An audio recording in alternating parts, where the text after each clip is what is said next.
take it by the descent of the hush that we are ready to start. So, Reverend Fathers, distinguished guests, students, ladies and gentlemen, my name is Michael Ibrahim. I'm the Director of Learning and Teaching here at St. Cyril's Coptic Orthodox Theological College. It's a distinct privilege to welcome you here tonight to St. Cyril's for this very special occasion. I'd like to extend a warm welcome to all of you, but especially some special guests. Professor Jim Harrison, Research Director of the SCD, Professor Peter Bolt, Academic Director of the SCD, and a dear friend of the college, Dr. Philip Kyrillos, Academic Director and Senior Lecturer in Theology at St. Andrew's Greek Orthodox Theological College. And of course, tonight's very special guest of honour, the Archpriest Father Chad Hatfield. Father Chad is the President of St. Vladimir's Orthodox Seminary in New York.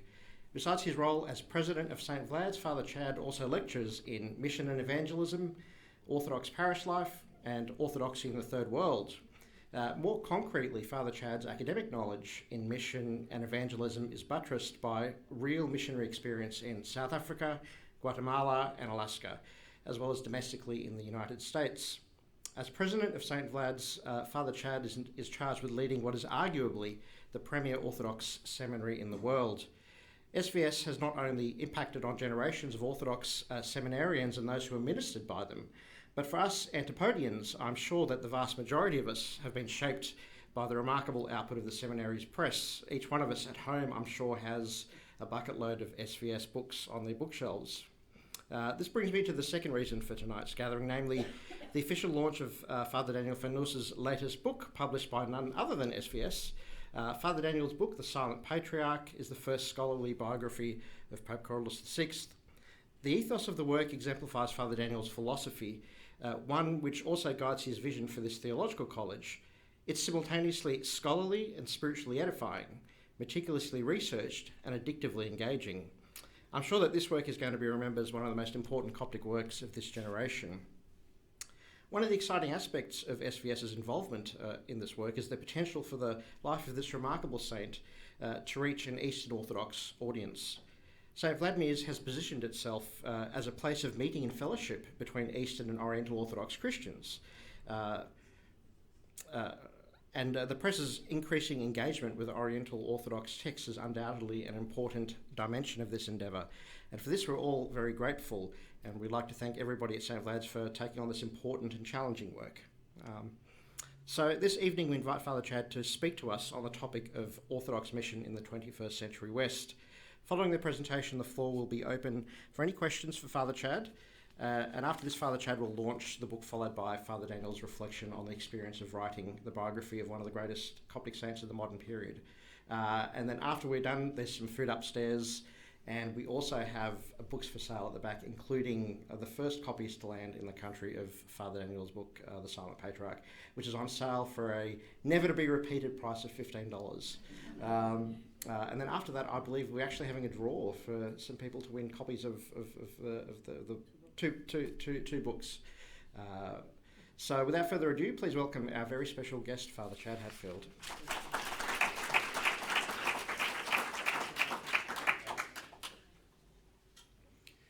Thank you very much. I'm actually going to begin with a true story to sort of help introduce myself and maybe get down to the topic for the evening. I have a very good friend who, when he was ordained in the Church of England, was assigned right after his ordination to his duty at the local crematorium.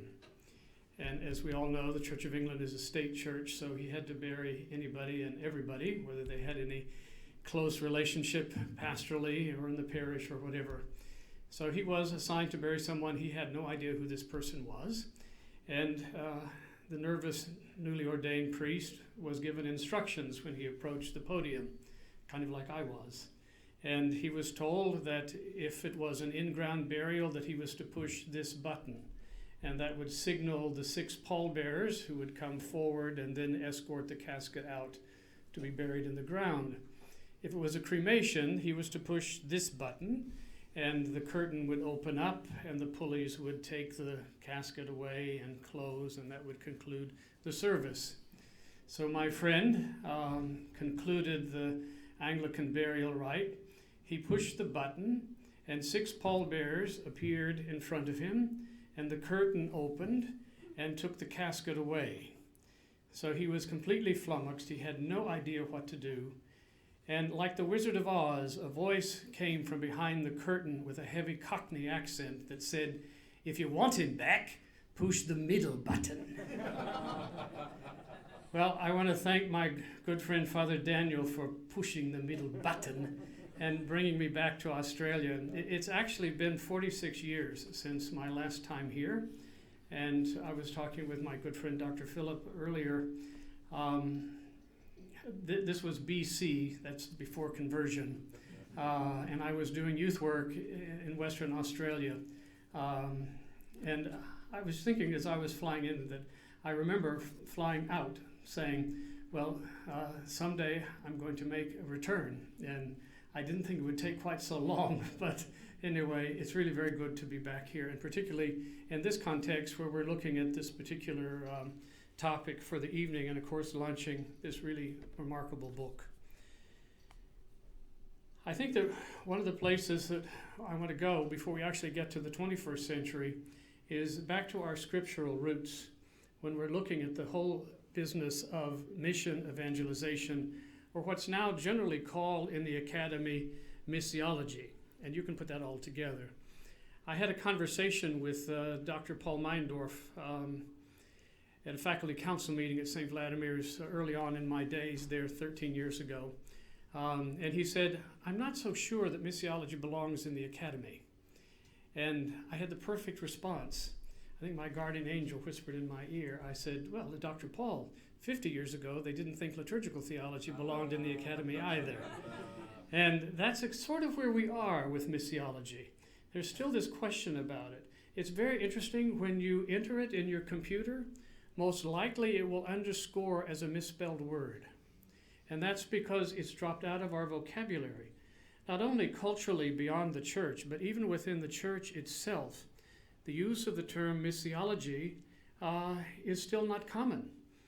And there's a whole history and reasoning behind that, but that's why we're beginning to sort of unpack this and beginning to reclaim it as its proper place within the context of living an Orthodox Christian life. And this is the perfect place for me to quote Christos Giannaras. I once had the great pleasure of introducing him, by the way, and I made a terrible mistake.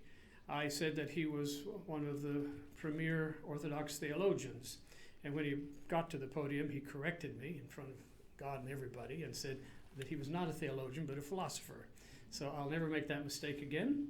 But he gave me a quote which is really one of my favorites, and it may be the best takeaway you have tonight when you go home.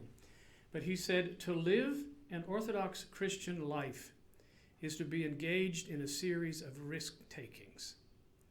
Now that's really quite remarkable. And that's really at the heart of missiology. In missiology, you have to be willing to take a risk. And historically, we've seen that. That's part of our heritage. But unfortunately, in more recent times, particularly in the last 100 years, we kind of forgot that. And we became very hesitant about taking a risk because for the truth of the matter, especially in the diaspora and places like Australia, New Zealand, North America, and even Central and South America, we ghettoized. And that was a way to sort of protect ourselves. It was a way to preserve culture, to preserve language. And we kind of built walls around ourselves. And really, when you look at it on a timeline, beginning sort of in the 1980s, people began to not only knock on our door, but when we opened it and saw they didn't look and act like us, we closed the door. They just broke the windows out and crawled in that way. That was a kind of reawakening point in Orthodox recent history where we began to, again, take a risk. But I would say that particularly beginning in about the year 2000, we've been in retreat again. And I think that this is something that needs some analysis today as to why that's the case. I like to remind people, and again, my apology because much of what I'm saying comes from my own North American perspective. But it's a bit like when I'm teaching in class, I have to use a lot of non-Orthodox sources. So when my seminarians complain about that, I said, well, remember, we're a minority. At least in the U.S., we Orthodox Christians are 1% of the U.S. population. 1%. So I said, we have to learn to translate everything into our own understanding. Use good materials from the outside and then baptize it and make it our own. But the largest Protestant body in North America is the Southern Baptist Convention. And in their handbook, they say that they expect 50% of their new missions to fail. 50%. And unfortunately, when Orthodox people read that statement, it's like, see, I told you, 50% are going to fail. They have a difficult time saying that means 50% are going to succeed. So just sort of keep that in mind. Now, one of the other things which is important when we're laying the foundation for this topic tonight is that missiology, mission, evangelism is not an option for you and for me as a baptized Orthodox Christian. It's not a responsibility of someone else. We all are responsible. I can't tell you how many times I've been corrected by well-meaning people when I've spoken in parishes or given retreats, and some nice person will come up to me and maybe they'll, instead of kissing my hand, they'll pat my hand and say, you really need to understand, Father, that we Orthodox don't proselytize. They haven't heard a word I said about evangelization. I have a cartoon, actually, at home that shows a Muslim flat on his back in the sands of North Africa, and a crusader on his horse has the lance at his throat. And the caption reads, "Tell me more about the love of this Jesus." Now that's proselytizing. That's the forceful conversion. But Orthodox Christians recognize that when Jesus was asked what is the greatest of the commandments, he said, "You shall love the Lord your God with all your heart, mind, and soul, and you shall love your neighbor as yourself." When people in the Orthodox communities think about evangelization, we don't think of it in terms of what our Lord has given us, what our scriptures have given us. We think we have to imitate somebody else, particularly Protestants that have their own kind of history, but is a short history beginning in the 1500s. It's also terribly influenced by life in the West. Now, I live in the West, you live in the West, so I'm not one of these Orthodox speakers that, makes their living by being contrary about what happens in the West. There's nothing good in the West. Well, actually, there's plenty that's good in the West and plenty that we need to learn. But one of the things that happens with Protestant evangelization is something that comes from the West, which it's everything in the head. And so it becomes like a debate. It's all about a kind of word game and who can win the debate, the champion debater. That's not our style of evangelization. Our style of evangelization is what Seraphim of Sarov said, "Acquire the Holy Spirit and a multitude around us will be saved." It's the sanctification of our own lives that allows the light of Christ to come forth and to show that doxa, that glory with which we were clothed in the beginning of creation but has been dimmed by sin and death. It is a recovery of the light of Christ within us.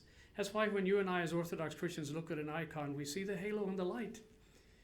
No longer do we see that person, we see their sanctification in the image and likeness of Christ himself. That's our style, but we forget it. And we forget that it is dominical, i.e. it is from the Lord himself. Okay, so I might put some of you to the test tonight. Oh my gosh, you came, you didn't know you were going to get an exam, right? Okay, well, probably the best known portion of Scripture, because if we're looking at building a foundation for this 21st century understanding of missiology, we want to start with Scripture. So what's probably the best known portion of the Gospels that's foundational for evangelization or mission? Yes, what we call the Great Commission, okay? That we're to go forth and baptize all nations. This is the part that gets left out. Teaching them all that you have been taught. Okay? There's an interesting kind of exercise you can do when you're looking at it in the Greek text. It's not necessarily nations, but it's literally the universe, creation. Proclaim to all that is. Okay? So that's pretty foundational. Well, give me some other examples from Scripture where we're actually seeing how it's not a tight, walled-in, ghettoized community, that it's intended to be Catholic, universal. This coming Sunday in the Coptic Church lectionary, it's the meeting of the Lord in the temple. Is that right? Okay, perfect, right? Okay. Meeting of the Lord. What's the response of the aged Simeon when he sees the Messiah? Light to the nations. Okay, a light to enlighten all the nations. Okay. What else? At the end of Mark 16, go and preach to the entire creation. Okay. Yeah. And to come back to Simeon for a little bit, he had to be terribly patient, right? And he said, you can hear me all right, right? Without an echo? Okay, good. He said, Lord, now lettest thou thy servant depart in peace. Okay, his waiting was finished because, as the deacon says in the Byzantine rite at the very beginning, it's time for the Lord to act. Well, he has, and he does, and he will. You have the prophetess Anna, also an enormous amount of patience, waiting. That's another particular characteristic of us as Orthodox Christians. We have to have a lot of patience. I like to remind people in the American context sometimes that the fast track for Orthodox Christians is about 400 years. That's the fast track. We're experts at this sort of waiting on the hand of the Lord. But there's an urgency about evangelization that doesn't really tolerate much of this sort of, hold back, let's wait and see. Because we're called to be engaged. And that's the way that we complete these basic dominical commands. Give me some other examples from Scripture about how the Lord reaches outside of his own Jewish community to make the point. The Samaritan woman. Oh, that's a very good one. Okay, there you go. All right. How about the 10 lepers? Yeah, there's one who's outside the. Anybody here Russian? Okay. Well, the Russians like to use the word nash, which is, our people. Well, that one guy was outside the nash, outside of our people. Okay. A few other examples.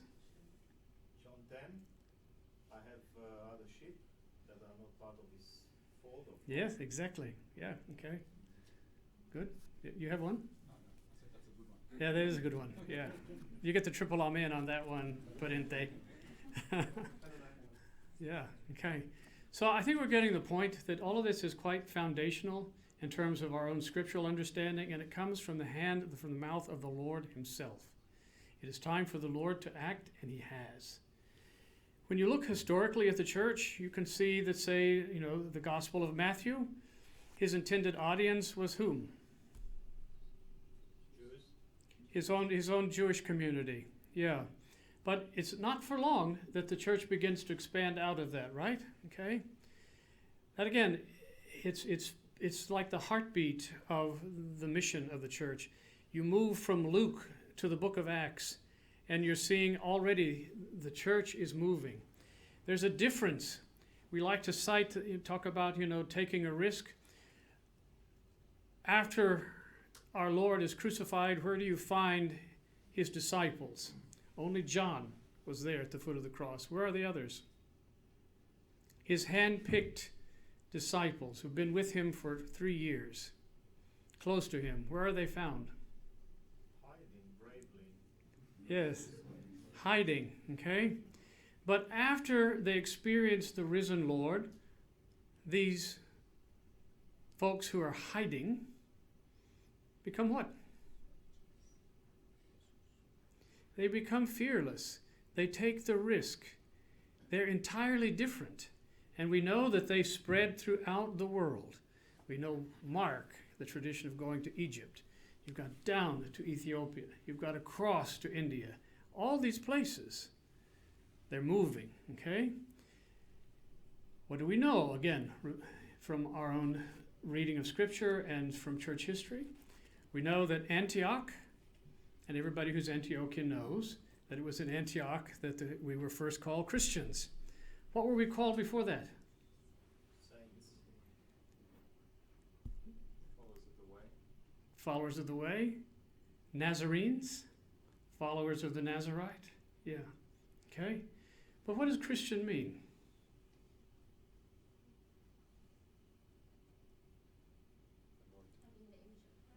Having the image of Christ. Hmm? Okay, having the image. We bear the image and likeness, but also we carry him. Okay, we bear him. We move with him. So Antioch does historically become, founded by Peter and Paul, a great missiological center, sort of pulsing with the Roman Empire. Across to Alexandria, it becomes what? Like an intellectual center. So it's this balance that we see early established in the church between the intellectual system of education and the missiological, the really zealous understanding of carrying the gospel to the four corners of the earth. That's the balance which we try to keep in Orthodoxy even to this day. But often we forget. A few years ago, I thought, you know what?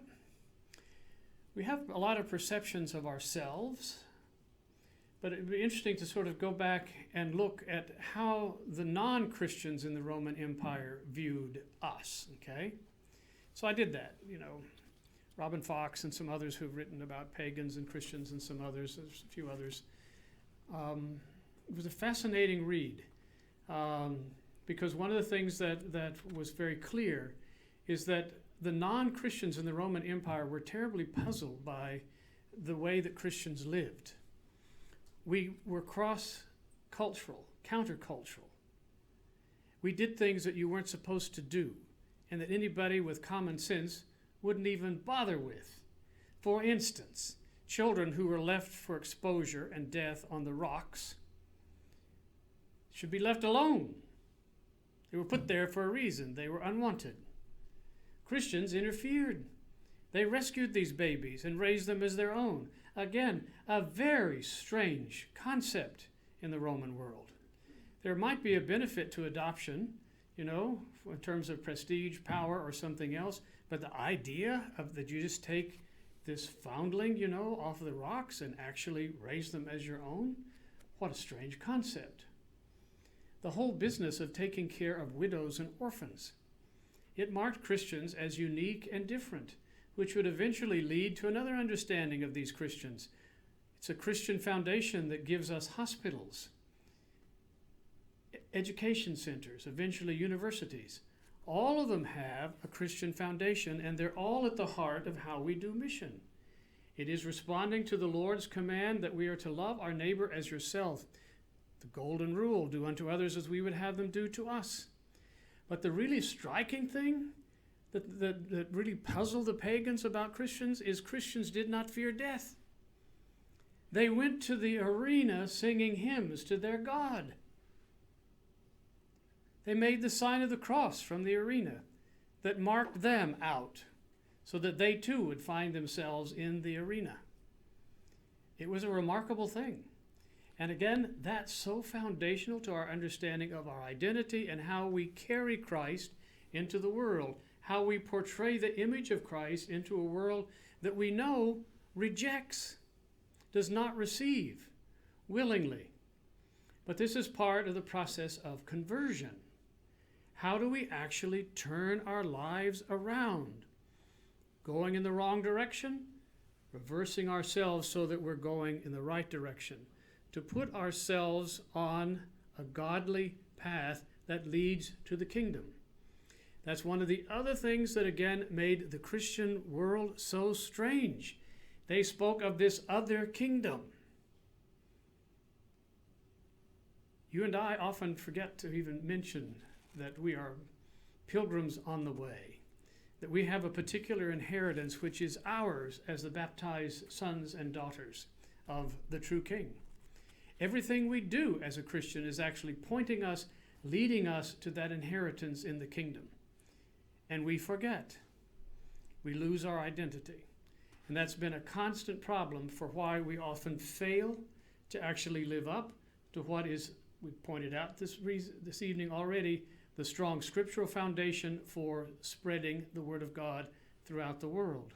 It doesn't belong to anyone else except to you and to me.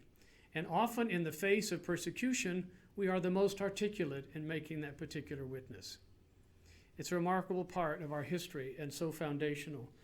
But then we get to the time of Constantine, and we know the arguments, that somehow or another he changed things. But the truth of the matter is, it was an opportunity. And Christians took advantage of that opportunity. And again, we began to spread in even further and further parts of the world. One of the things that we see, happening that I think is important for the church in the 21st century is a recognition that when you look at the church, particularly in the era of Constantine, where the church was sort of free and that there was even more movement amongst Christians, that we were very diverse. And that's something that we Orthodox are challenged with today as part of our life in the 21st century. Now, I don't want to get ahead of myself, but this is the point that I want to make. If you look at, say, the city of Rome, there was the Pope, okay? There was the Bishop of Rome. But surrounding him, within this context, were all of these rites and languages and other bishops of various ethnic communities, groupings, nationalities. And their rites didn't particularly look exactly the same. You could recognize it as Christian, but there were variances. That's what's important for us to recognize. Sometimes we think that in the 21st century we've become so diverse and so spread apart that we cannot come together in unity. Now, I'm going to give you just a little bit of a footnote here, okay? I lose track of time because I'm a day ahead of myself, okay? It was a week ago, Thursday, in my parish administration class. I asked the question of our Oriental Orthodox students regarding a concelebration of the Oriental Orthodox hierarchs in North America that took place in December.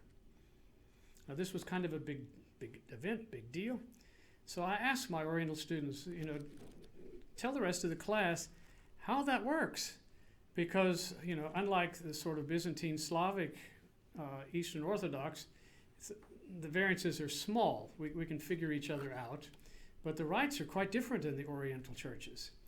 And they all smiled and said, well, yeah, that was very challenging, but they did it. And what was probably most important was the fact that they did it. And then they said to me, with beaming young faces, the real challenge was for some of the hierarchs to actually pray in English. And that's another important part that we'll actually eventually get to in terms of how we look at mission in the 21st century. So you take a picture of Rome in the time frame that I painted for you and put it in the modern context. There's a model for us that's found in our history.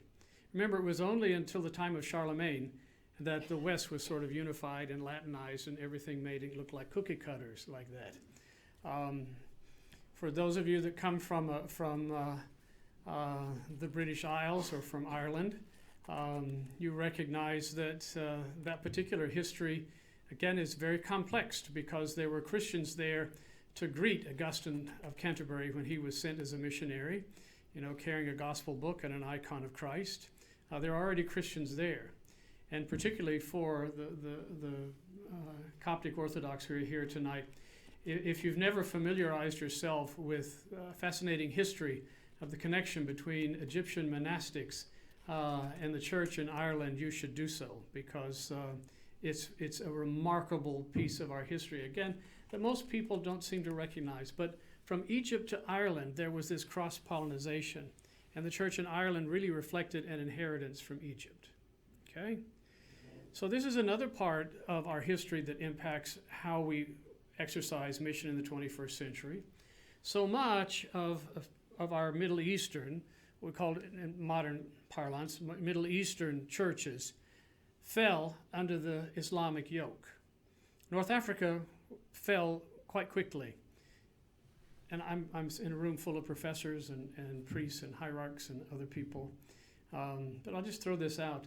What's generally understood is one of the reasons why the church in North Africa fell so quickly to Islam.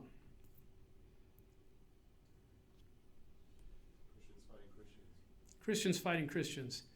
Was that you? You know, I have the application for St. Vladimir Seminary that's in my briefcase, and you're the winner tonight, okay? Yeah, that's very good.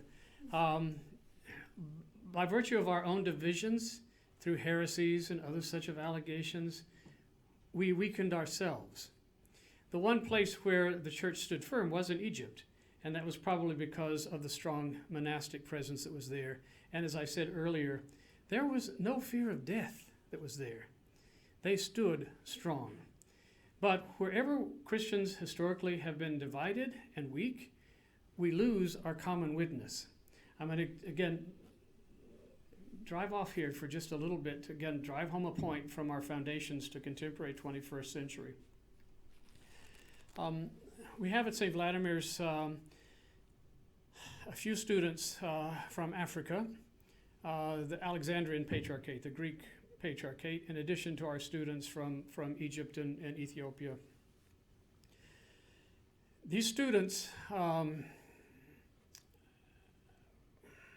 will be very articulate, particularly the two from Nigeria, about the tensions on the African continent between Islamic evangelization of the people and Christian evangelization.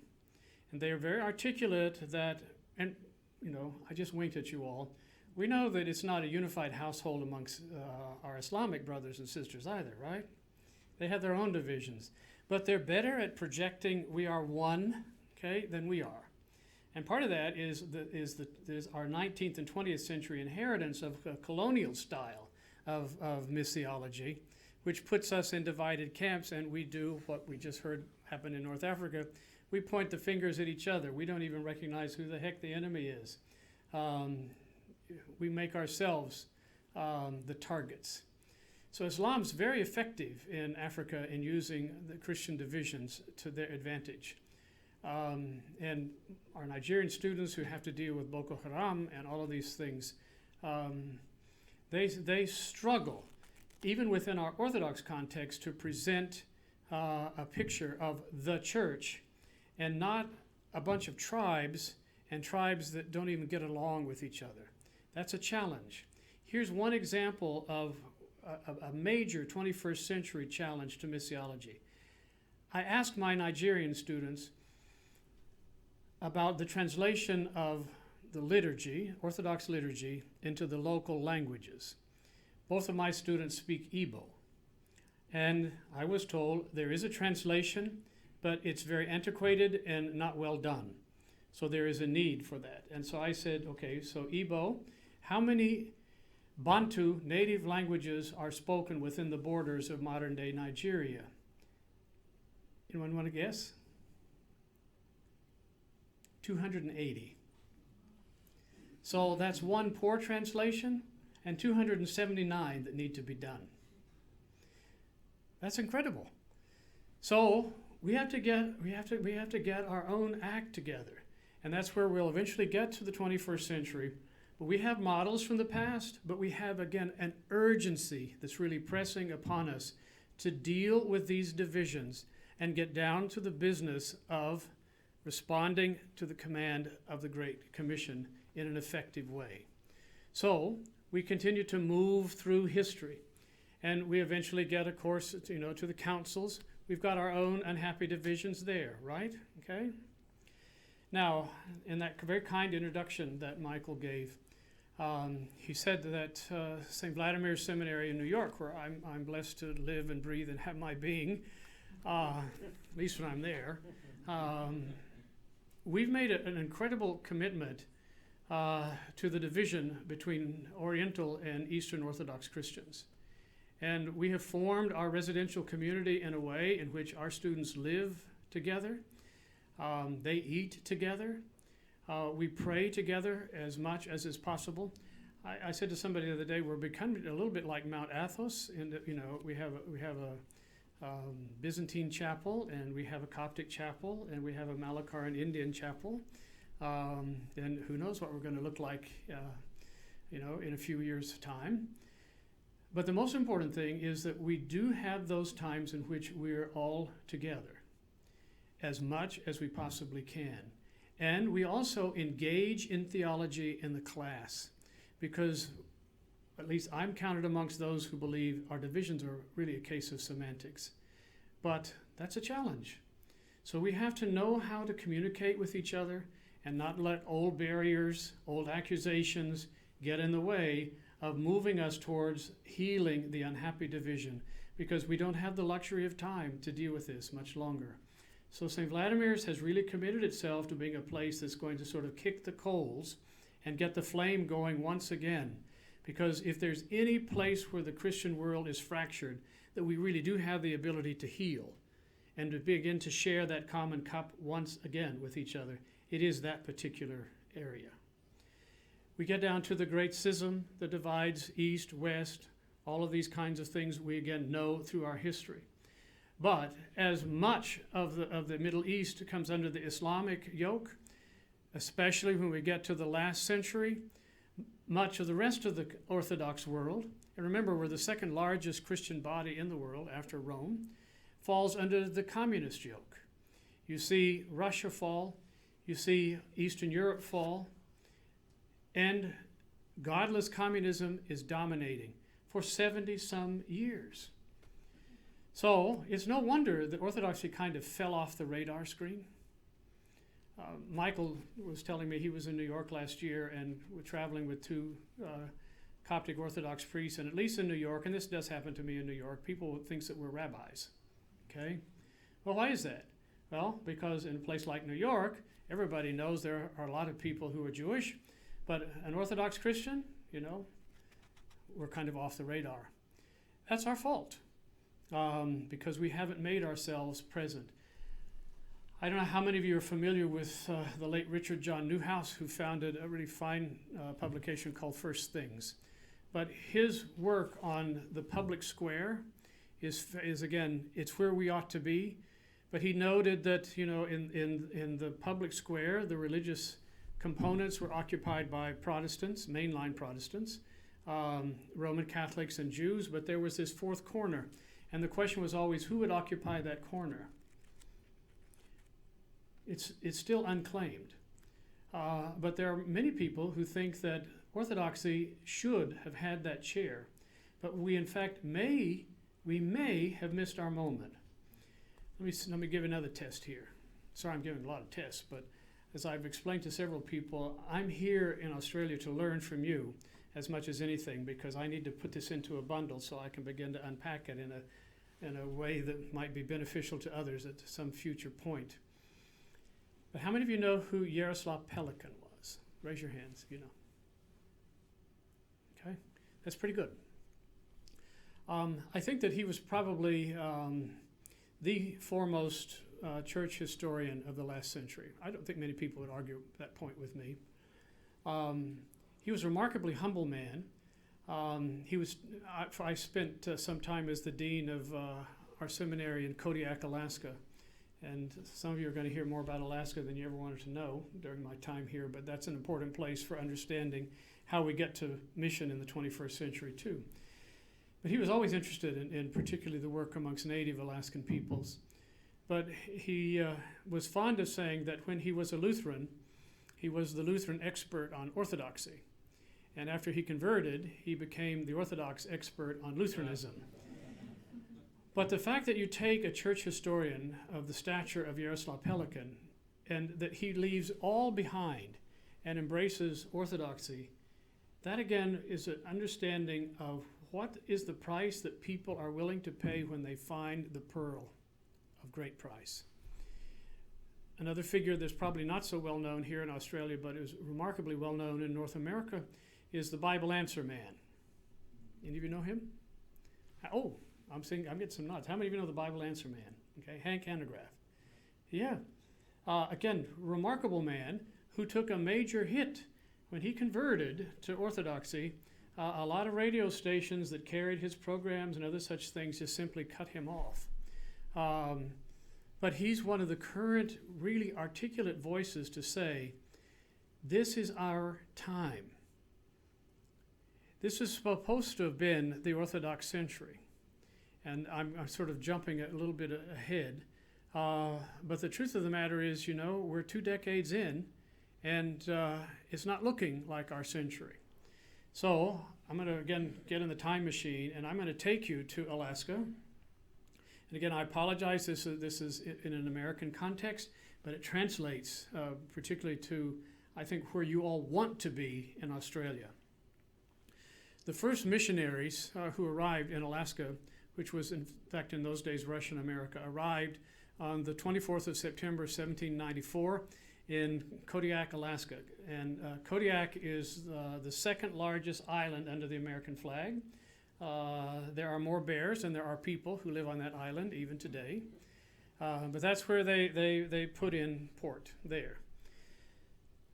One of the things that's so fascinating about this story is that when you read the diaries of these 10 monks who were selected to be missionaries, they all say in one form or another, we have come not to make little Russians out of these Americans, and that's what they called the native Alaskans. They called them Americans. But we have come to transplant Orthodoxy into this culture, and that we pray that it will be allowed to grow within the context of this cultural setting. Now that's pretty remarkable when you think late 1700s. How were they selected? They were selected because the Lord is mysterious ways, but he used Gregory Shilikov, who was really a nasty piece of work. I'm in a public setting here, so I'm not going to repeat how Native Alaskans pronounce his surname, but you can guess. So Shilikov was pretty brutal to the Native Alaskans, murderist, a rapist, all kinds of crimes. But he wrote these flowery letters back to the Tsarina. I have served you so well, and you have so many new citizens, and blah, blah, blah. The truth of the matter is he was after his own wealth. To this day, you can go to Irkutsk in Russia, and there's a statue of Gregory Shilikov erected by his family that says, Apostle to Alaska. It's really offensive to Native Alaskans, but it's there. The Tsarina sort of called his bluff and said, you want missionaries? I'm going to send you real ones. And so she selected from Valam Monastery, which is, now, you've got to get your grammar school, elementary school geography in your head. But it was right on the Finnish-Russian border. So to this day, it is the longest missionary journey ever undertaken by any Christians by foot. So they were selected from the Valam Monastery in Finland because that was a place where they were missionary-minded. And so they came across to St. Petersburg. They had a time at St. Petersburg. They then crossed Siberia and across the Bering Sea. And I've seen the type of boat that they came across in. Lord have mercy. I can't imagine. And more than half perished at sea, but they're kind of like a cork, shaped like this, with animal skins over wood frames. And you literally kind of bounced on the stormy sea to get there. It's remarkable. So, these first missionaries were promised several things. It happens to missionaries today in the 21st century. They were promised that there was a school ready for the boys, there was a school for boys, a school for girls, ready for their teachers to arrive. That there was a church, and there was this whole kind of list. The truth of the matter is, there were none of those things. And what they found were very tortured people, people who had been brutalized. But this is a little bit of Alaskan history that, again, you'll probably go home pondering it tonight. In every single native Alaskan religion, whatever the particular tribes, and there are multiple tribal groups and linguistic groups in Alaska, every single one of them had the same folklore within their pagan religion. And that is that their religion was incomplete, and that in time, people would come who would complete their religion, and they would recognize them by two ways: great beards and crosses. Okay? Now here's a little bit of a side. You know about Esau and Jacob, right? Okay? One was a hairy man and one was a smooth man. Native Alaskans are the smooth men. My students, when they would get ordained, they would use everything possible to get like 2 hairs on their chin. So when you think about culturally that they were told great beards, that in itself is quite an oddity. And the crosses probably were not these kinds of crosses, but the mass on ships when they came. But this is why, even they were being brutalized by Shilikov and his men, they were anxious to have their religion completed. So many baptisms, 3,000, 4,000, reading like the book of Acts, were baptized. They were catechized. And it's really remarkable because the persecution continued heavily. 2 martyrs are in the seedbed for the church in North America, Juvenali and his unnamed companion. There are others. Father Herman, who this year is 50 years, the first saint glorified by the Orthodox Church in America when it was granted autocephaly 50 years ago. He was not a priest monk. He was a simple monk. But his life is one not only of a multitude of miracles, which form the basis of his canonization, but the fact that through his patience and ascetical life, he formed the basis for the future of the church through orphans who became leaders not only in the life of the church, but in the government, in education, in medicine, in law, in all of these different areas. And it is a remarkable kind of story. There was one of those 10 monks who was selected to be sent back to Russia to be consecrated a bishop, because you can't grow the church without a bishop, right? There are very interesting new records have surfaced which show that, in fact, the ship he was returning on was sabotaged intentionally, and he drowned at sea. So Yosef was consecrated a bishop but never set foot in Alaska. It would take another 40 years before a widowed priest, John Veniaminov, would be consecrated, and we know him best as St. Innocent of Alaska. This is where I'm going to make another leap because it's foundational. When St. Innocent eventually was to become Metropolitan of Moscow, just a little bit of a sidebar here, he was one of the first people in the world to have experimental cataract surgery, and it was a miserable failure. He had his head in a brace for like 3 months. There we go. And so his eyesight was terrible. Being basically blind as Metropolitan of Moscow. When the U.S. purchased Alaska in 1867, some people went to sort of torment him as an old man. And they said, "Isn't it a shame that we've sold Alaska to the Americans?" And he said, "Not a shame, but an opportunity." And he said this: in order for the church to grow in a new cultural context, you have to do 3 things. Select local men to be ordained to the priesthood, not import them from abroad. Second, you must educate them in locally founded seminaries, not sending them abroad. And thirdly, the church must learn to communicate in the language that the people understand. I think today, 21st century, that doesn't mean speaking English or French or Watusi or whatever it happens to be. We communicate in terms of forms of social media now, which is, for some of us, it's like speaking a foreign language. But the church needs to be active and communicating in all of these levels. So the foundation that St. Innocent gives us is still operative and sound to this day. So we move down a little bit further, and we'll begin to kind of wrap this up a bit. We recognize that what began to happen after the collapse of communism in particular, but in very recent times, we have begun to see this diaspora around the world. Someone just was telling me that Australia has the 2nd or 3rd largest Greek city in the world, right? Melbourne? Yeah? Okay. Would Thessalonica argue with that? I don't know. The census will cure that argument soon enough, right? Well, that says something, okay? And we recognize that we have to sort of pass through stages before we can really begin to apply the principles that St. Innocent laid down for us. But the challenges are enormous in the 21st century, and as I've established, we have a history. It's not as if this is something foreign, but we have to recognize that now is the time for us to act. look at the global picture, and we see not only the situations in the diaspora, but let me give you another test.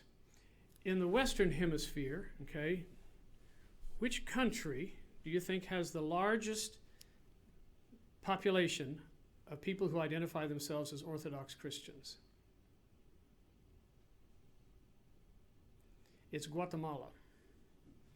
And Guatemala has been there Orthodoxy has been there for 30 years. 30 years. How do we explain the phenomena of people embracing Orthodoxy? Some of you know Mar Eduardo, who's a Syriac bishop there, a native Guatemalan. He has nearly 1 million followers himself. St. Vladimir sends mission teams, as other people do, down to help with that kind of work.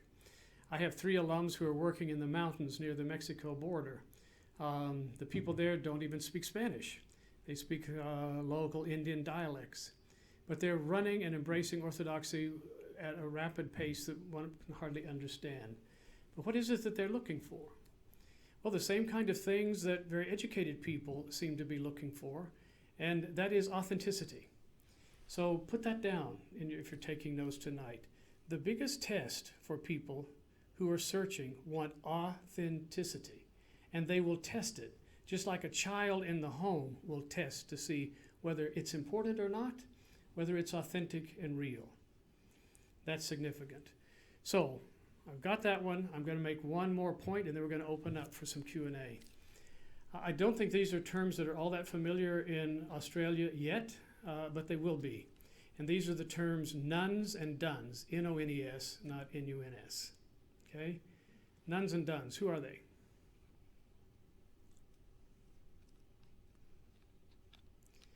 Okay, they've been identified in North America as people in surveys who say they have no religion, none, or they're done. Okay, we experimented with this, grew up with this, and now there's nothing. Well, I'm going to refer you to a book. Okay, I sell books. It's one of my side jobs. Okay, we're going to do some of that tonight. A religious sociologist named Rodney Stark, who teaches at Baylor University in the Republic of Texas, took on the Pew survey, which identified nuns and duns, and said, A, as a sociologist, their methodology was faulty. But secondly, they missed the point. And he's written a book which is called The Triumph of Faith, Why the World is More Religious Than Ever.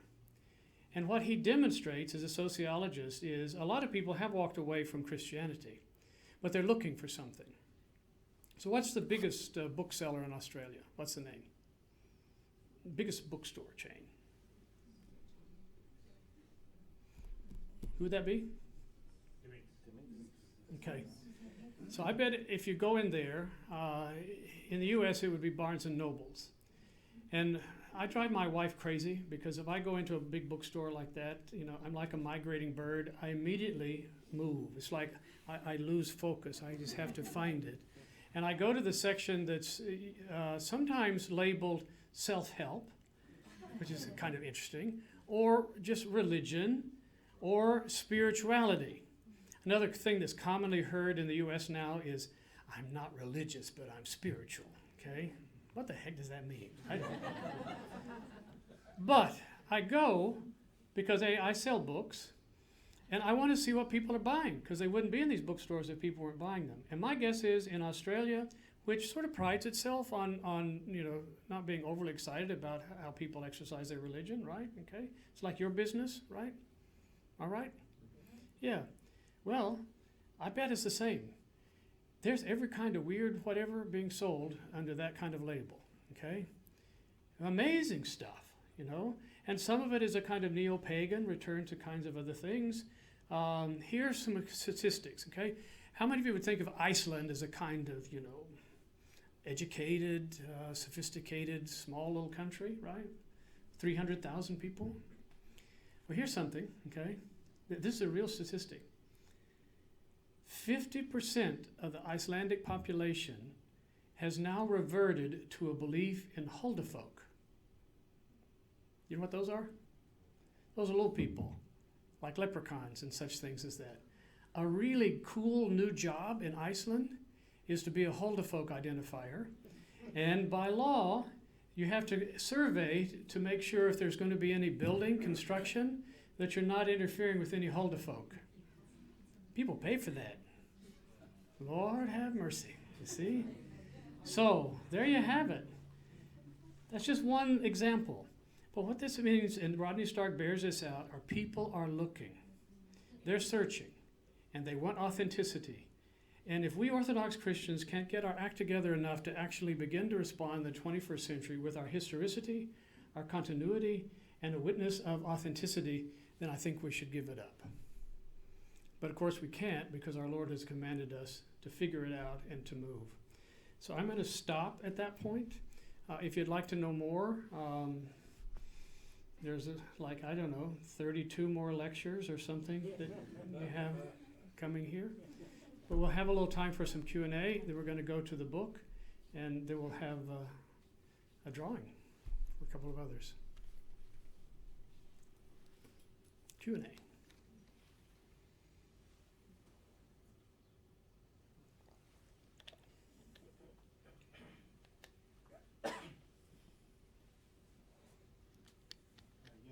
Oh, there's my future St. Vladimir student. There you go. In a recent survey, a North American survey, it said that Eastern Orthodoxy had dropped dramatically or something like that. I didn't look at the precise numbers, but what do you attribute to that? Okay. Well, I noted that in the 1980s and the 1990s, there were huge numbers of converts coming into the Orthodox Church. Often whole congregations were converting, and I mean quite varied groups of people. Do you have Vineyard Fellowship in Australia? It's a kind of Assemblies of God based kind of church. Particularly on the West Coast in the U.S., there were whole Vineyard Fellowship communities converting to Orthodoxy. You all know about the evangelical movement in the 1980s, Father Peter Gilquist, author of Becoming Orthodox, and some others. That's quite a story. I might say that, Metropolitan Philip Saliba of thrice blessed memory sort of received those evangelicals, and I particularly admire his approach. He knew it wasn't going to be pretty, but he thought that we could tolerate that for a period of time until they made that adjustment. And in fact, he was, as I said, like with Christos Yanaras, he was willing to take that risk, and it proved fruitful. The numbers of Anglicans coming into Orthodoxy was, again, quite remarkable, huge numbers, myself counted amongst them.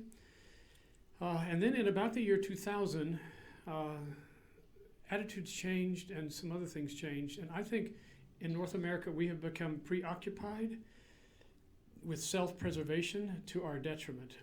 And we have, again, I have to be careful here, but the creation of the Episcopal Assembly, I can't speak for anywhere but North America, has not unified us. It's, in fact, put us in camps again. Everybody's turf protecting.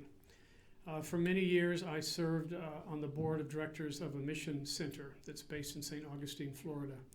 And we had to abandon the domestic side of the mission center because we were trying to plant a new church in Atlanta, Georgia. And do you know why we couldn't move with it? Because the bishops were fighting over whose it was going to be. They wouldn't share. And so in the end, we were actually told, this doesn't work domestically, so just dismantle the program. That's remarkable. So I think that that's probably at the base. We've slipped back. And then I'm going to really put myself at risk because this thing's, we're being recorded, and here we go, okay? If I get back to the U.S. and you hear that I've been suspended, you know why, right? Okay. I cannot think of a single Episcopal bishop leader who's driving the point that we should be a missional church. I teach my students that there are basically three kinds of parishes: dead, dying, or missional. And there are way too many people content with the dead or the dying and are not willing to do that. But we need actually mission-minded bishops to sort of be waving the flag. And we really don't have that.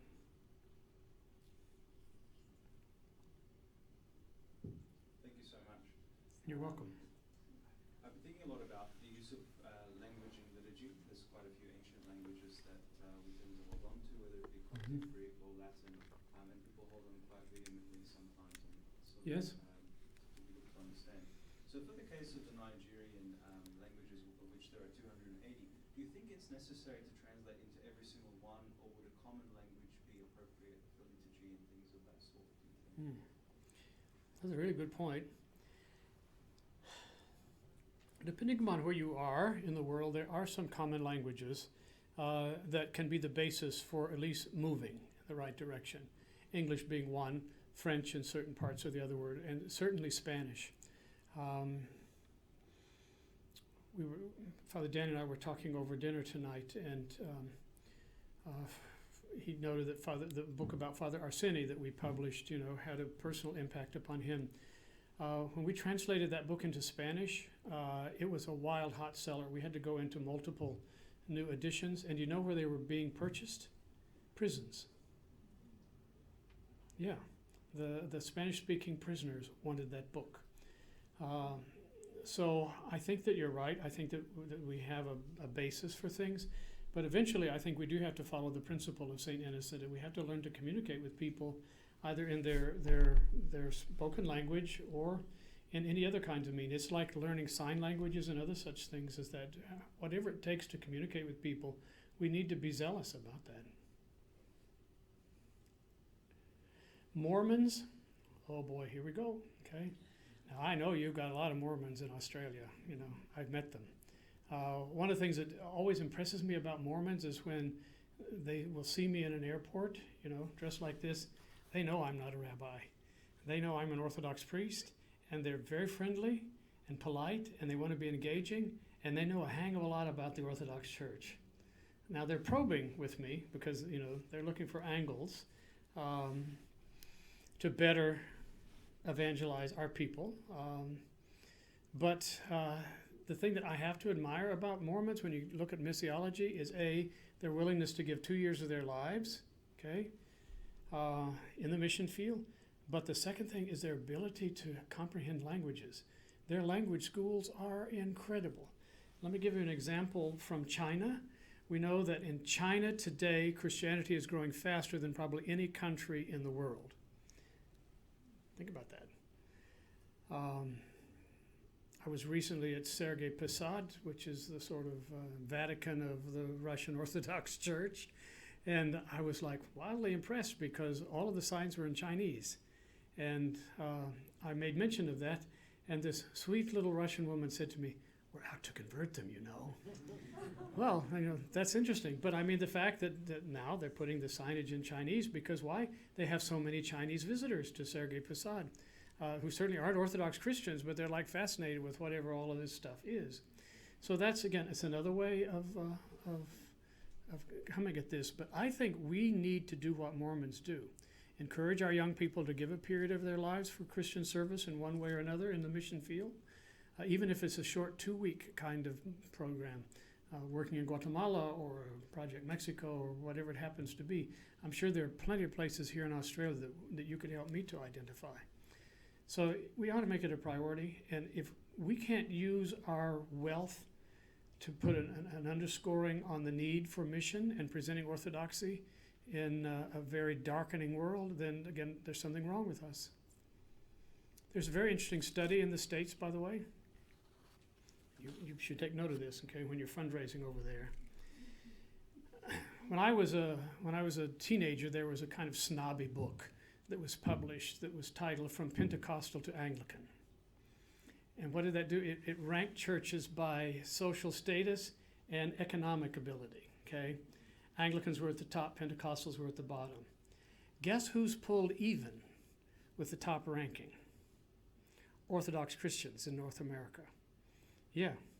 And if you don't believe me, just go visit almost any Orthodox church and you'll see a lot of Mercedes and BMWs and Cadillacs in the parking lot.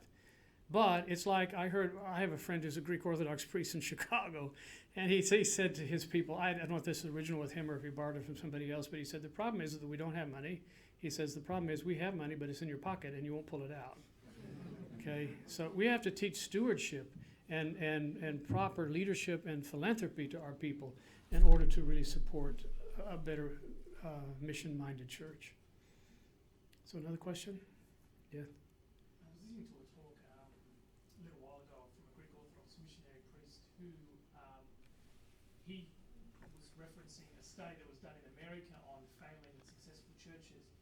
And the study, one of the things that the study found was that the churches that were most likely to fail are the churches that are obsessed with their past. Ah. Now, in terms of an Orthodox church, when we are really obsessed with our past for good reason, how do we sort of put that together to come up with a way forward? Mm-hmm. Yeah, that is a problem with Orthodoxy. We're really good at looking back, but we're not particularly good at looking forward. And in the end, that will catch us. This study was studying which tradition? It was looking at all successful churches. Okay. And they looked at his particular church because it was growing. And so they looked at a whole wide range of successful churches and then came up with sort of some principles or guidelines as to what worked or didn't work. Okay. Related to this, and I know this because I spend way too much of my time on the road fundraising, to keep the bills paid at St. Vladimir's. I know that if I'm a guest priest in a parish representing the seminary, if I look around and I see posters for volunteers at the local food bank, crop walks, AA meetings, whatever it happens to be, that parish will be extremely generous to the seminary.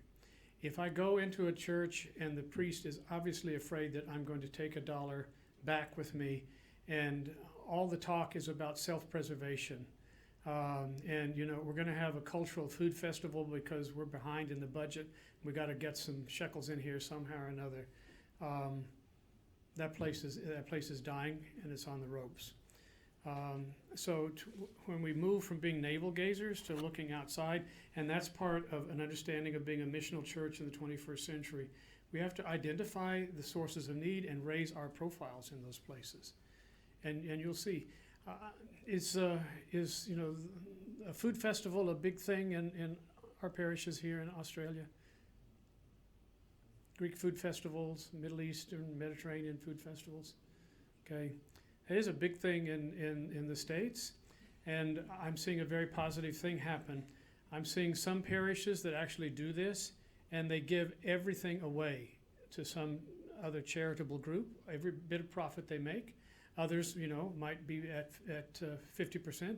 Some just simply tithe, a 10% offering.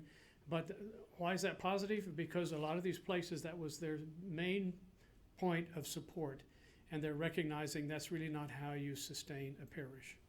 And again, they're growing because they're looking outside of themselves.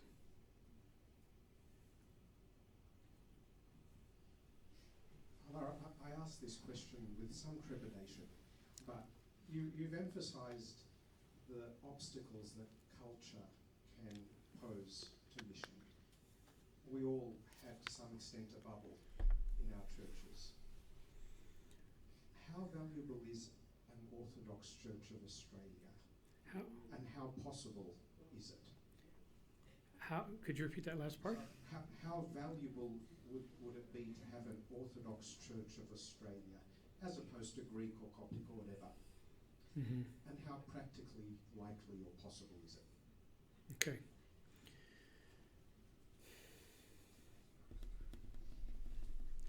Let me answer first by saying something about the cultural side of things.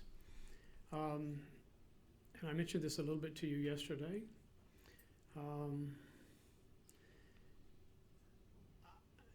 We all need to be balanced as an Orthodox Christian. That's a treasure for us, okay?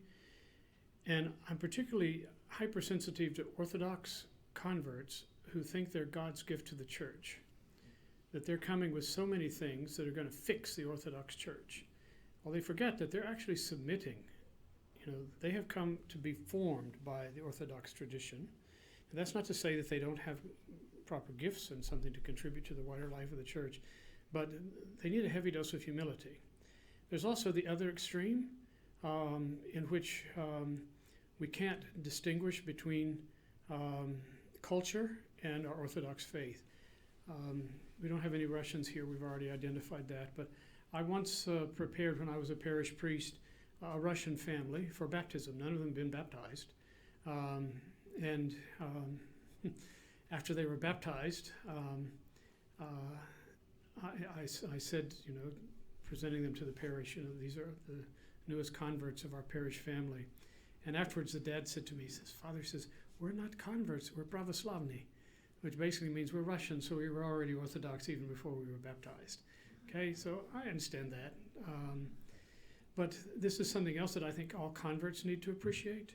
When they convert to a tradition, whether they become Coptic Orthodox or Greek Orthodox or whatever it happens to be, they're entering a family, and a family that has a history, a heritage, and a preservation of the faith that they're handing down generationally.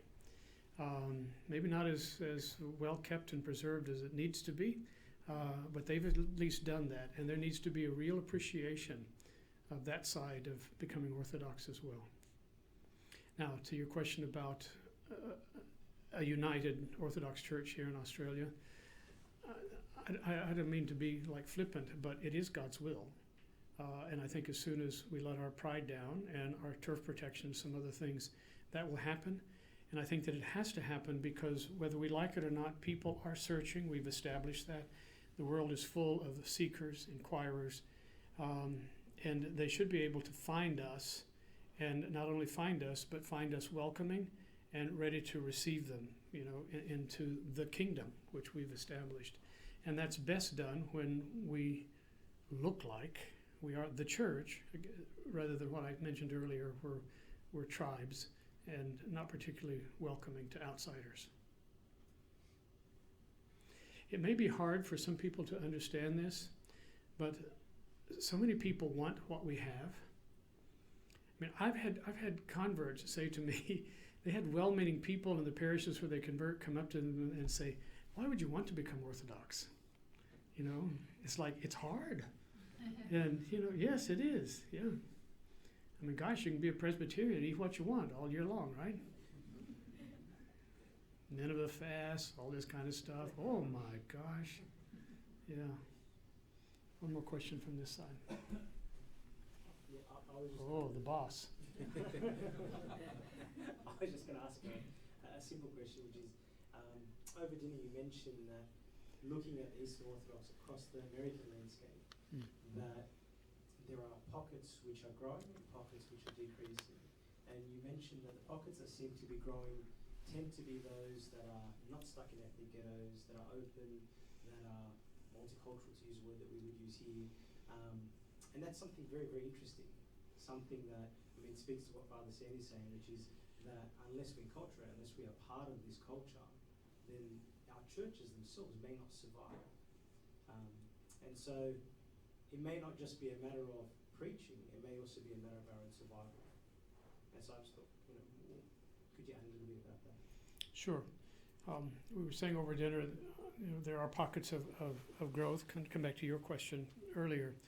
In the Western U.S., but there's some growth, but across the American South, there's still a very steady stream of converts. They come largely from two traditions religiously, Anglicans and Baptists. But there's also a third wing, which are people who have had no Christian formation whatsoever. They've come on their own. We had an ordination in the chapel at St. Vladimir's probably 4 or 5 years ago now. I went up to congratulate the parents, a son being ordained to the priesthood. I was like shocked because I got this sort of wave of hostility in which the mother said, we didn't raise him like this and we were hoping he would outgrow it.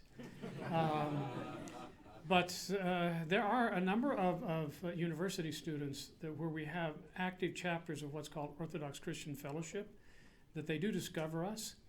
I can say something about the Anglican side of things. Anglicanism has really fractured in many ways. In fact, I sort of cringed when an Anglican friend said, we're looking to you Orthodox as a model for our future because you're all fractured and you all get along.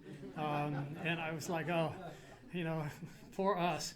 It's like Americans export our are churches that have been born in America. Mormonism, Jehovah's Witnesses, Christian Science, we export those things. So now we're serving as a model that we probably shouldn't be. But in connection to that, there's the third wing.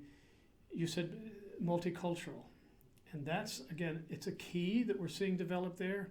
For instance, African Americans are discovering Orthodoxy in a kind of unique way now. They have formed a separate society, which is called the Fellowship of St. Moses the Black. And they're particularly interested in the Coptic Church. They're especially interested in the Ethiopian Church. And they're beginning to recognize that, growing up all my life seeing paintings of blonde-haired, blue-eyed Jesus, maybe he wasn't a Swede after all, you know? And they're looking for something. And again, it comes back to the word authenticity. You will hear that over and over and over. They're looking for something that doesn't have like a human founder that they can trace to. You know, Lutherans have Luther. Calvinists have Calvin. Zwinglians have Zwingli. Anglicans have Hooker. All of that. Founders. Who do we have? We have Christ. Yeah, and we're so poor at articulating that. And we have to do it in a way in which we're not arrogant. We can do that too. I've met a number of people that I refer to as Orthodox repellents. You know, they're like, it's really awful. Yeah. So I think multicultural, I just give you one example, but there are plenty of others. Our native Alaskans, you know, have that. There was a television interview of a Athabascan Indian elder in Alaska, and the reporter kept trying to get him to talk about his native religion, and he kept talking about Orthodoxy. And she said, well, what about before your people were Christians? And he says, we don't know about that. He says, we're Orthodox. Yeah.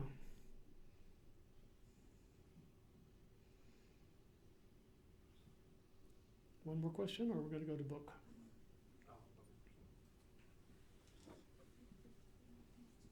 You people are really patient. Thanks so much. Here goes the tough question. You warned me in advance, right? This is a light-hearted one. Take it easy on you. All right. You mentioned about the importance of in mission to actually speak that native language, and you mentioned social media. So my question actually revolves around social media. I know in the Coptic Church it might be sort of like a separate issue, but especially after the passing of our Bishop Epiphanius, our Coptic Pope sort of made a decree for all monks to abandon social media, to sort of ban that type of engagement with social media. Now, I think I guess a lot of Christians can actually see social media as like an evil tool, and it certainly has negative aspects. So how do we as Orthodox Christians use such a tool in mission?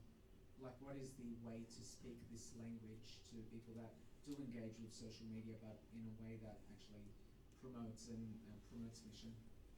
Yeah, that's a really good question. I'm going to sort of answer it in a long way, and then we'll get to the book. Again, I was in Moscow just last month, and I went to visit Straczynski Monastery, which was taken over by the KGB. And walking up the staircase, they didn't have the first time I visited there, but now they've collected the photographs of all of the nuns and priests and bishops who were executed on that very spot by the KGB. And the monk who was showing me around, I would guess to be like 30. And I said to him, how many monks are here now? And he said 40. And he said, we are all 40 or under. And I said, really? And he said, yes. And he said, we cause a bit of a problem because of people's perceptions of what we should be. And I said, like what? And he says, well, almost all of us pop in and out of McDonald's a lot. And they see us on our smartphones. And that's an adjustment that I think people have to make as we culturally sort of move, because there is this typical understanding of what a monk should be like. And I think that that's one of the challenges with various forms of social media. They are a blessing, but they don't have accountability. And I think that the negativity that we see and the hostility that we see in various forms of social ministry needs to be countered by a very positive Orthodox approach. So I wouldn't abandon it. Again, I'm get myself suspended here, but I think that's for the church to disengage and again to retreat to the ghetto is not the way to do it. We have to be out there engaging the world with the truth of orthodoxy, or we simply abandon that fourth spot on the public square. So we also need to, I think, to learn to trust younger generations to sort of guide some of the old gray beards like me through a lot of this. I'm going to give you an example. We're going to talk about SVS Press in just a little bit. I got a little bit frustrated with certain things not happening that I thought should be happening in terms of sales and image and other things with the seminary. So I picked 4 of my millennials from different aspects of the life in the seminary, and I said, I'm going to put you in the boardroom for a full day, and we'll call out for lunch, and you just keep working. And I said, you all come up with a new marketing plan for the seminary, and when you're done, come and explain it to me.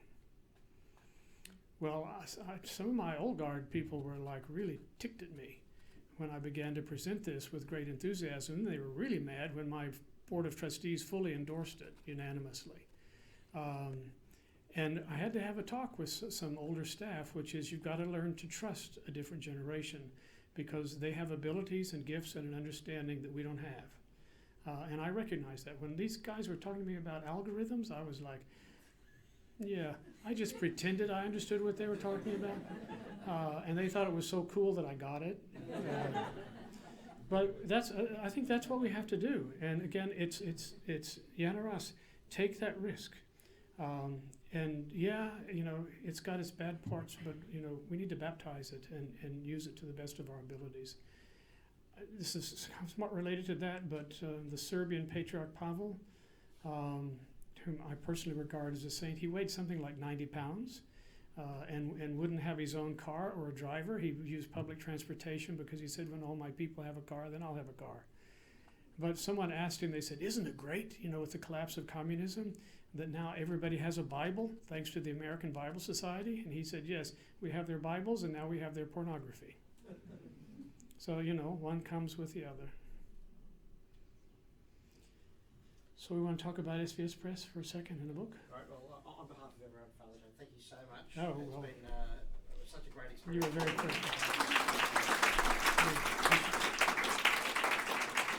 Now we'll just press upon you just to continue to speak a little bit for the book launch. So. Okay, I'll be very brief. I served in Alaska. It's still a place that I love very much. And they had a peculiar custom there in the villages of the second sermon. And, you'd preach and then somebody would stand up and preach a second one at the end, usually the chief or somebody like that. And it was very annoying. So I don't want to preach a second sermon to you. You've had enough of hearing my Yankee accent here tonight. But just a very quick word about SVS Press.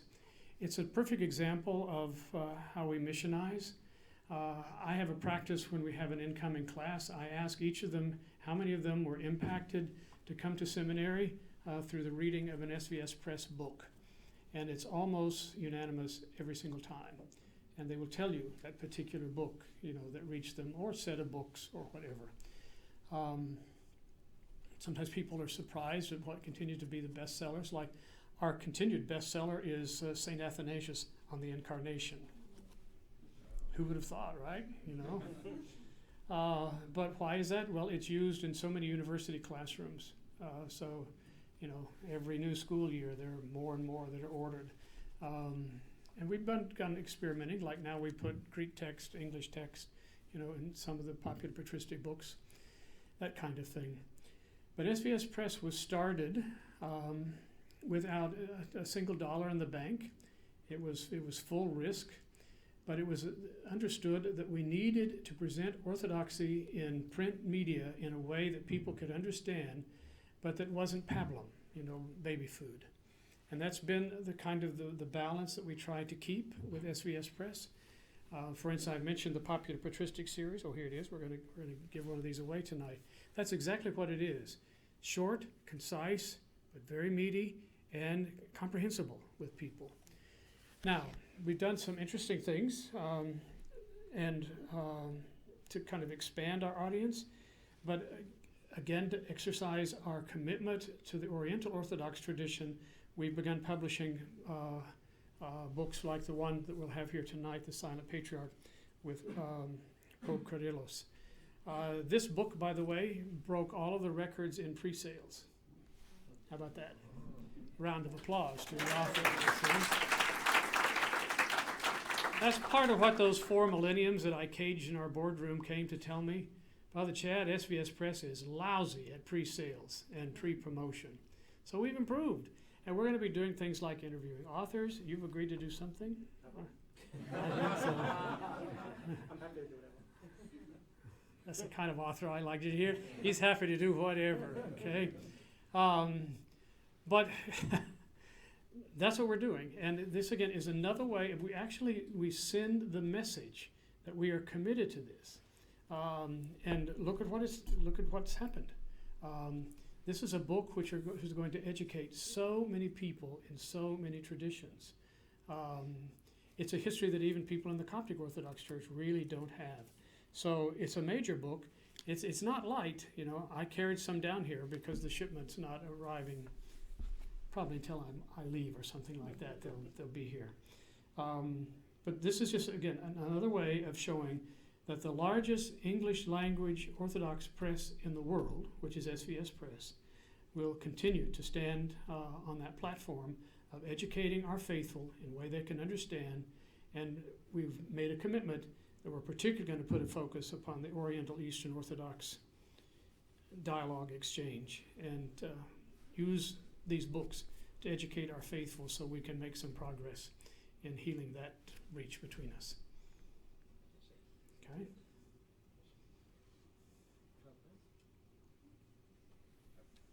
I'll Father down on the spot now.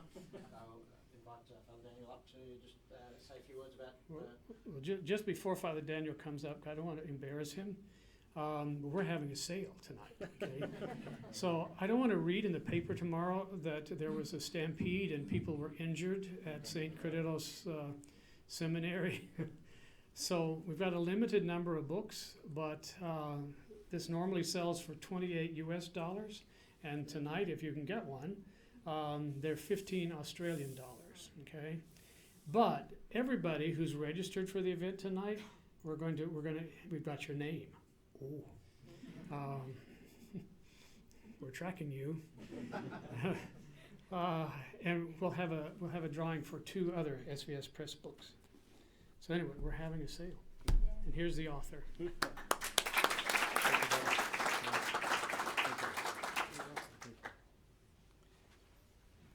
So I'd love to thank Father Chad, first of all, for coming down to Australia. We much appreciate his presence among us, and he's blessed us a lot tonight, and he'll continue to bless us over the intensive over the next couple of weeks. So Michael asked me to just speak a little bit about the book. I don't like to speak about things I do, so I'll try to speak a little bit about the life of Kyrillos and something that would touch me quite a bit. Years ago, I'm not sure if Father Chad actually recalls this, probably about 6 or 5 years ago, we spoke about this book actually before I even began writing it. And the idea that we first started to have was that perhaps this book could work towards unity in a way that theological dialogues had not. And so, whereas the theological dialogues between the East and Oriental had stalled, perhaps if people read about a figure and came across that figure and recognized perhaps Christ in that figure, then perhaps they would start to look at each other as if they were the same family, as if they shared the same faith. That it doesn't matter if you're Eastern Orthodox or Oriental Orthodox, that as you began to read about this life of this man, you'd start to recognize him as one of your own saints. And so that was the kind of hope behind the book, which I was so glad to hear Father Chad support and really kind of share that vision.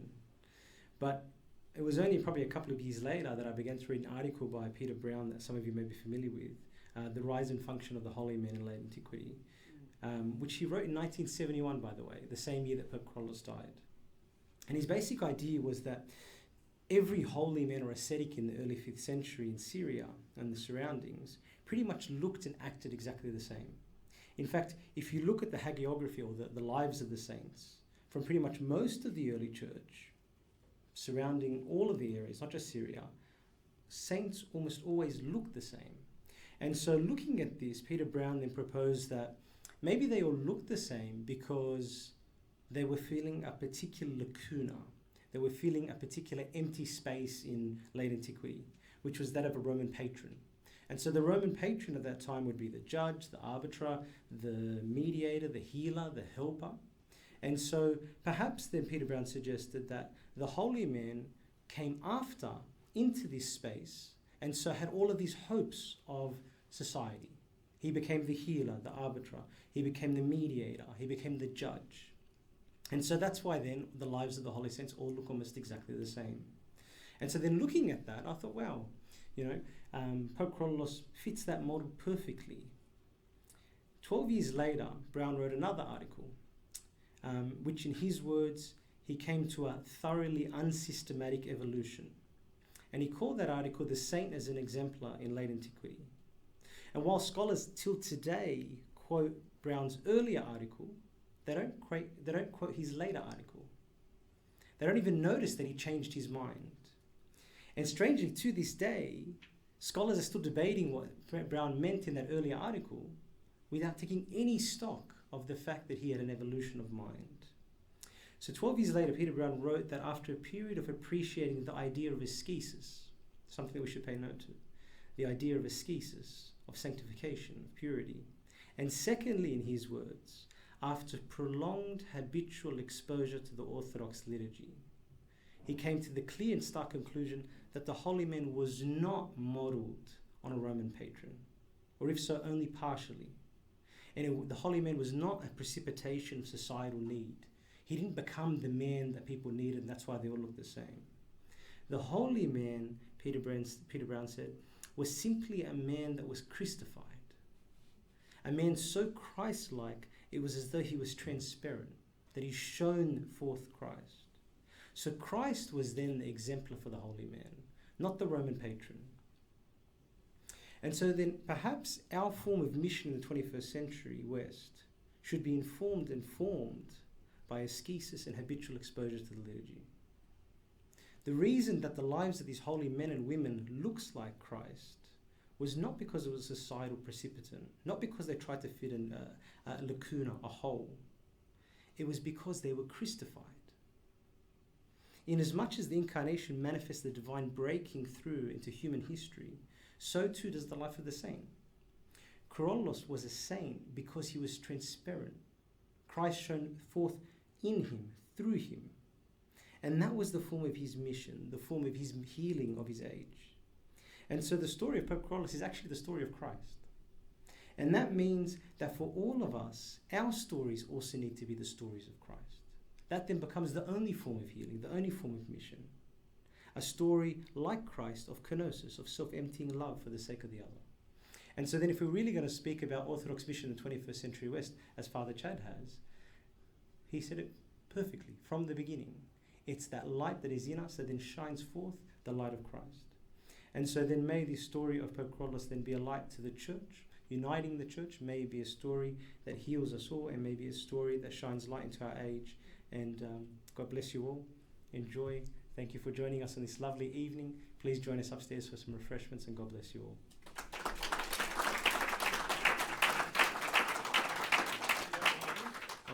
And so now, Father Chad, being an American, is much more flamboyant and excited than us Australians. We tend not to care too much about life. They tend to care quite a bit about life. And so he wants you to enjoy tonight.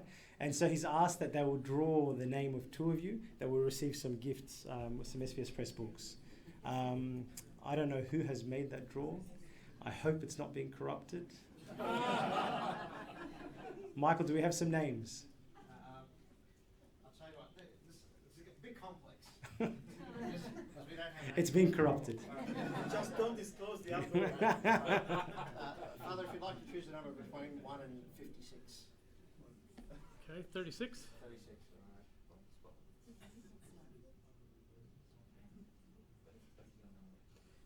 This person is going to get this on the Ecclesiastical Mystagogy, a theological division of the liturgy, St. Maximus the Confessor, both Greek and English text.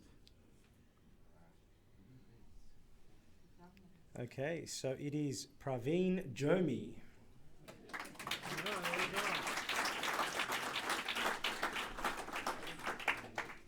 Okay, the next one is a series of meditations on Holy Week by different professors at St. Vladimir's.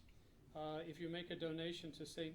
Cyril Seminary tonight, an extra one, then I'll sign my 2 chapters in here. And it's more valuable when you sell it, on eBay or whatever. Number? Between 1 and what? 56. Oh, let's just go for an apostolic number 12. Drum roll. Drum roll, you got it.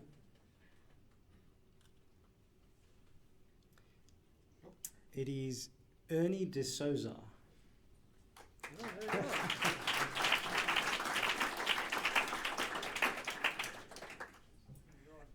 So again, we thank you very much all for joining us this beautiful summer lecture of 2020. We thank very much Father Chad for joining us. Thank you. If you have any questions for Father Chad, would like to chat with him, please see him upstairs and join us upstairs for some refreshments. God bless you all. Put this in the back.